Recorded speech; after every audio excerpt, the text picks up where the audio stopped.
Transit, I'm TR Wheatley. Welcome to APTN National News. After a ruckus day in the Ontario legislature on Wednesday with the passing of Bill 5, things were much quieter on Thursday. In spite of protests from First Nations and opposition parties, the Ford government rammed through the controversial legislation. It aims to create special economic zones in areas such as the Ring of Fire, where government and industry will be able to bypass environmental laws in order to speed up development. The legislation would affect a number of First Nations in Northern Ontario who have rallied against it, saying the Progressive Conservatives failed to consult them before drafting the bill.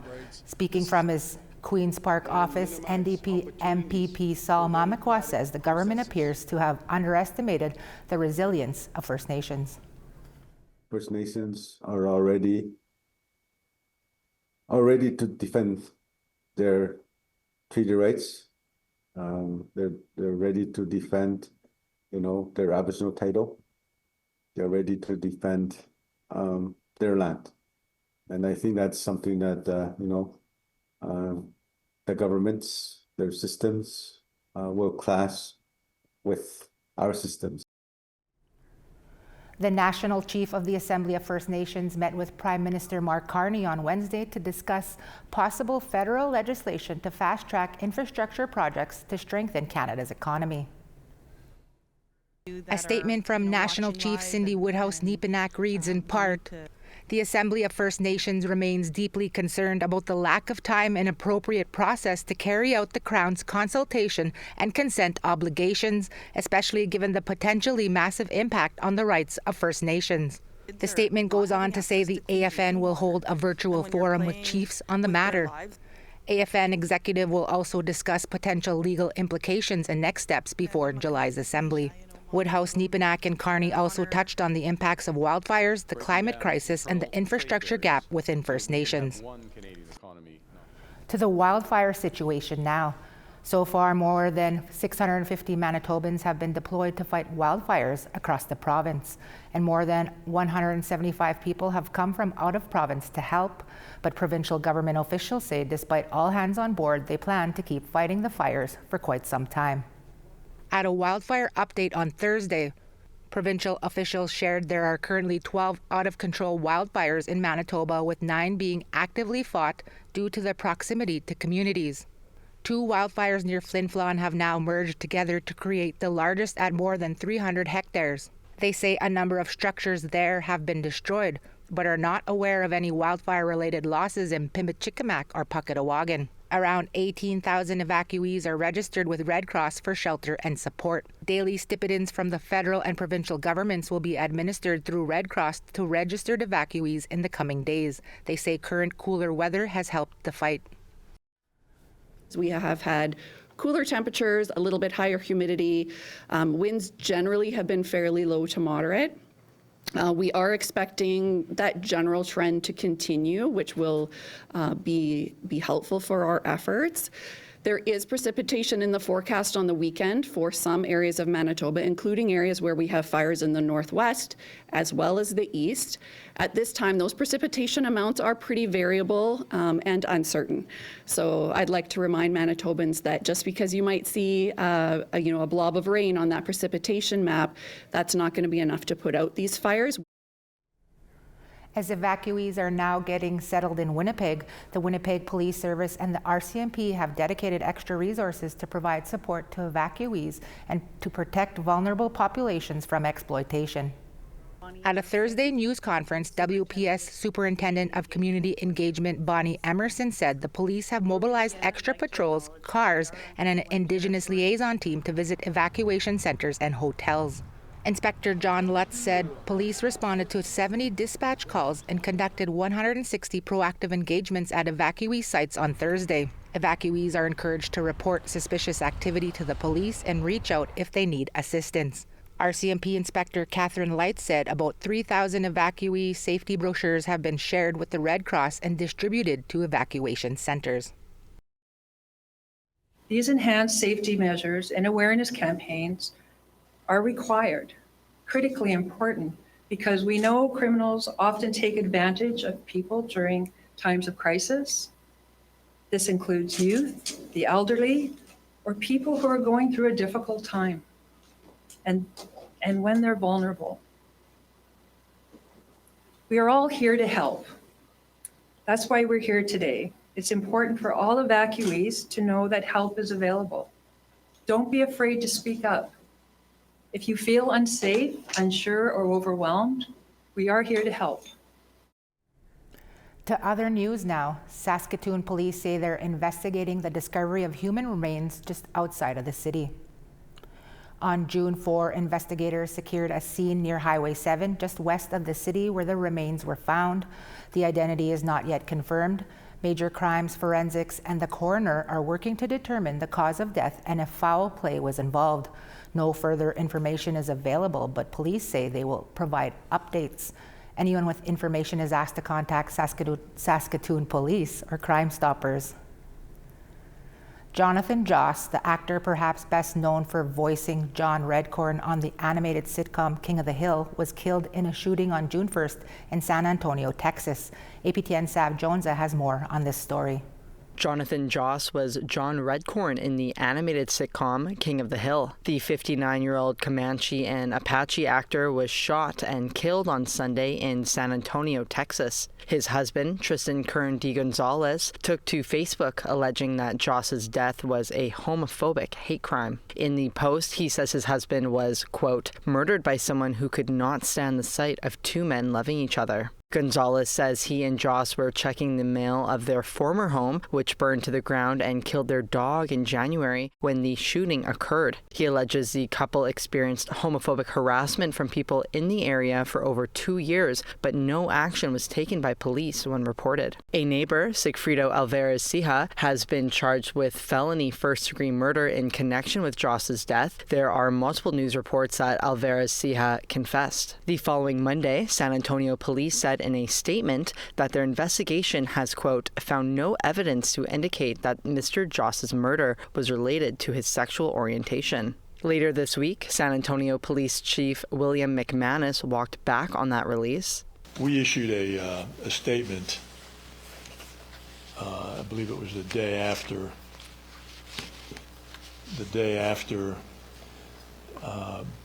Jonathan Joss's murder, that was way, way, way premature.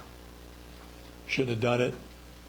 It was way too soon before we had any real information. McManus did not say if they have since found evidence of homophobia, but says the murder and house fire investigations are still active. He clarified that police forces in Texas do not charge offenders with hate crimes. That is determined by the district attorney at sentencing. Chief McManus did say that 70 calls were made to police by Joss and neighbors over the past 2 years due to what he called neighborhood-type disturbances. Sav Jonza, APTN National News, Winnipeg. To the north now, where the government of Nunavut has issued a health advisory after a caribou tested positive for rabies. In April of this year, a caribou died after it was seen attacking heavy equipment in Coral Harbor. It later tested positive for rabies. The Department of Health says to dispose of meat harvested from animals suspected of having rabies. If you have been attacked by an animal with rabies, go to your local health center immediately because rabies infections have a high mortality rate. Animals that behave strangely, aggressively, and are frothing at the mouth should be avoided and reported to the Wildlife Office at 867-857-4444. Time for a quick break. When we come back, we'll tell you about a sticker campaign here in Winnipeg. Stay with us.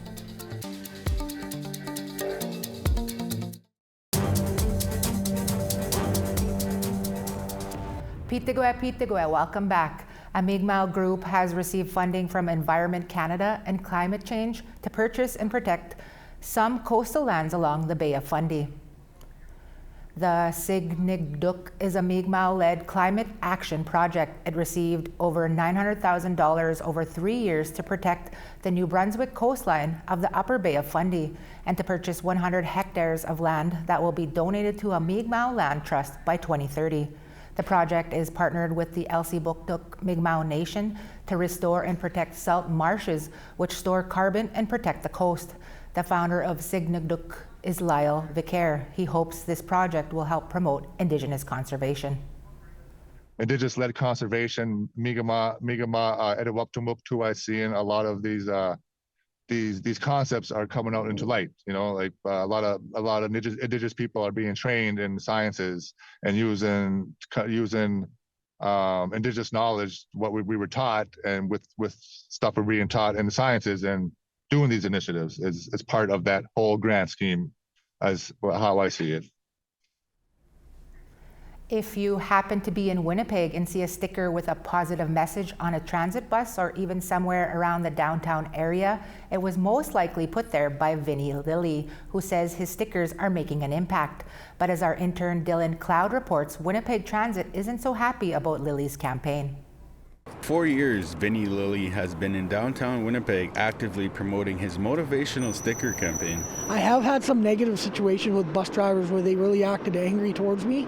He puts the stickers on public transit buses and property to spread positive messages. But for Lilly, reminders like "You matter" are important for people to see.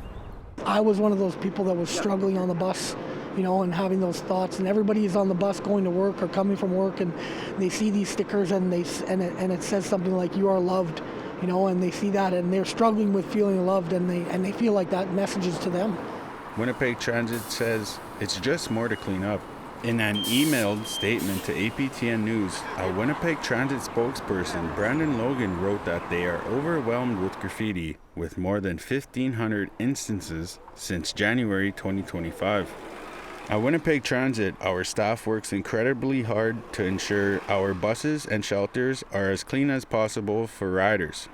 While we appreciate that stickers are sharing positive messages, we encourage Winnipeg Transit riders not to put stickers or any other materials on our properties, as that is a form of graffiti. Lilly says he respects the work the cleaners put in to keep the buses tidy, but will keep sharing his message of love and confidence in hopes someone will see them before they are taken down.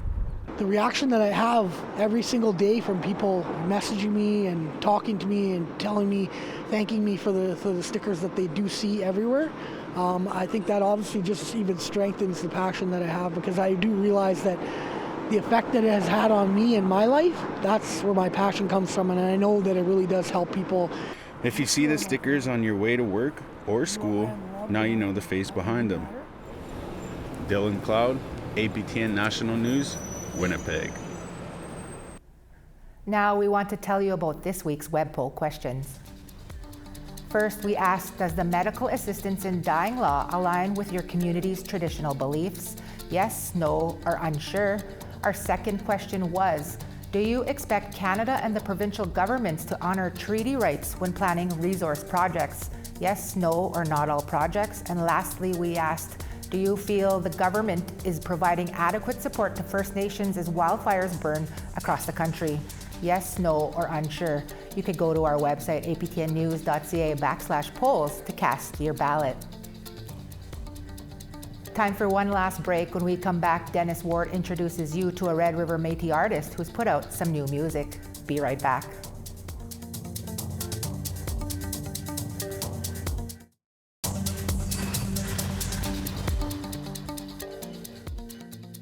Starting on the East Coast, Charlottetown 19, Fredericton 24. Kuujjuaq 4, Nain 9. Quebec City 21, Val-d'Or 22. North Bay 19, Sault Ste. Marie 14. Big Trout Lake 14, Kapuskasing 17. Churchill 13, Thompson 13. Gimli 19, Brandon also 19. North Battleford 18, Regina 22. Uranium City 16, Buffalo Narrows 16. Fort Chipewyan 21, Peace River also 21. Red Deer 24, Lethbridge 22. Bella Coola 21, Campbell River 24. Fort Nelson 20, Prince Rupert 13. Rock River 8, Mayo 16. Norman Wells 17, Fort Simpson 16. Tuktoyaktuk 4, Colville Lake 13. Cambridge Bay 2, Bakers Lake 10. Clyde River 5, Iqaluit 8. Red River Métis artist Brandy Vzina is back with some new music.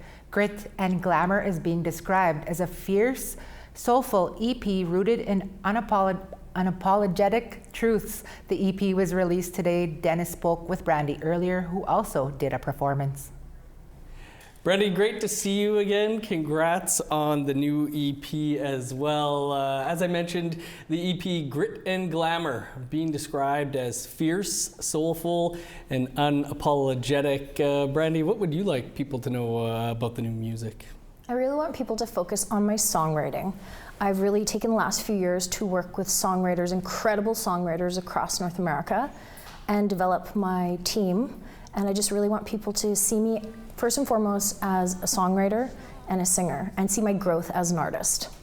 You and Scott Nolan are going to bless us with a performance of the new song Paper Town, which I think is a track that's going to resonate with a lot of one industry towns right across this country. Can you tell us a bit about the song? Yeah, so this one is about the fragility of industry and community. I grew up in and out of Pine Falls. I lived with my favorite uncle who worked in the mill, in the Pine Falls paper mill, for over 2 decades. And when the mill closed, it broke his heart. And my uncle passed away in January 2022. And we were best friends my entire life. So this song, the idea came to me. And Scott and I were both at a festival in Kenora in 2022, and I was just talking and telling him about all the paper mills. Pine Falls was the only paper mill on the prairies, but I was telling him about the paper mills in northwestern Ontario, how they had closed. And I said, my uncle was 46 years old when the mill shut down. And Scott said, you need to start with that line. And I asked him if he wanted to write it with me, and I cried through the entire song, writing it, and then adding the instrumentation. And it came from another place. And when we shot the video in town in Pine Falls, and people of all ages came out, and they were wearing safety jackets that everybody in town would have, the whole community. It got me in my heart because people lost so much. They lost their sense of being able to provide for themselves, and people had to move, and it broke my uncle's heart. So it makes me emotional. But it definitely had to come to life. Yeah, somebody who worked in Northern Ontario for a long time. I think the song will resonate with many up that way as well. Brandy, hard to believe it's been almost 3 years since we did an episode of Face to Face together. At that point, you were only a couple of years into, as you said, doing this professionally. I guess, how would you describe the last couple of years in this career? It's been incredible, but you know what? I have to have the humility to say I was a school teacher. I was an unhappy school teacher who got hit by a semi, who had the courage to go for what I want. I've had to learn everything. I've had to learn how to advance my shows, how to create a stage plot, all of the things. So, Marty Stewart said you need to have a briefcase in one hand and a guitar in the other. So I've been studying and learning and joining as many things as I can, and making friends, like genuine relationships within the music industry, because it is an industry and it's tough. But I also think this EP gives me the opportunity that, I've taken more ownership of who I am as an artist and what I want to continue to say. And yeah, it's been a lot, but it's incredible how, the opportunities that continue to evolve and happen, and the wonderful people that I get to work with, that I think I've really grown. Nice. Brandy, I know you love to perform. Festival season is upon us, or pretty dang close. Where can people catch some shows? I'm going to be at the Burt Block Party, which is an amazing opportunity here in Winnipeg. I'm going to be at Summer in the City in Steinbach. I'm going out to Nestor Falls for their Moose and Fiddle Festival. And I will be playing also some shows throughout Winnipeg as well, but those are some big ones. Check out on my website. I have a summer poster tour coming out, and yeah, I'll be out and about. And I'll be out and about at some of those things. Looking forward to seeing you, Brandy, out there. Congrats on the new EP. Thank you for having me.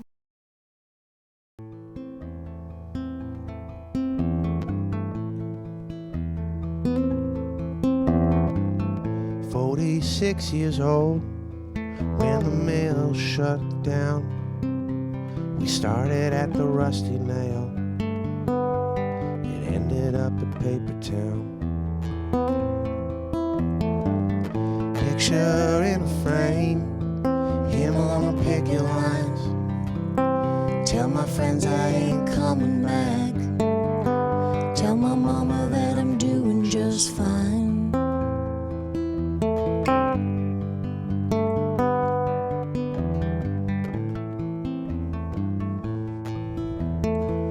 Sonny's chicken house, Robbie showed up drunk again, saying something about remember when we were on the charging floor, men. Ray J stayed in town, he kept the Strangers Cup alive. The Stones went to the Nationals, those were very good times. Oh, kings of Paper Town. Here where sorrows drown, just another company town, where an old black train is all that remains of what life used to be.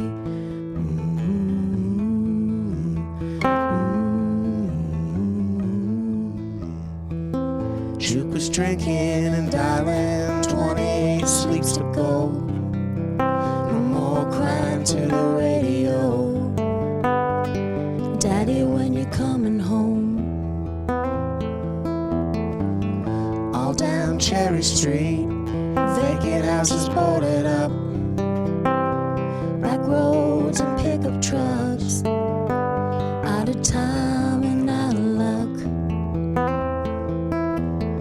Oh, kings of Paper Town. Here where sorrows drown, just another company town, where an old black train is all that remains of what life used to be. Here where sorrows drown, just another company town, where an old black train is all that remains of what life used to be.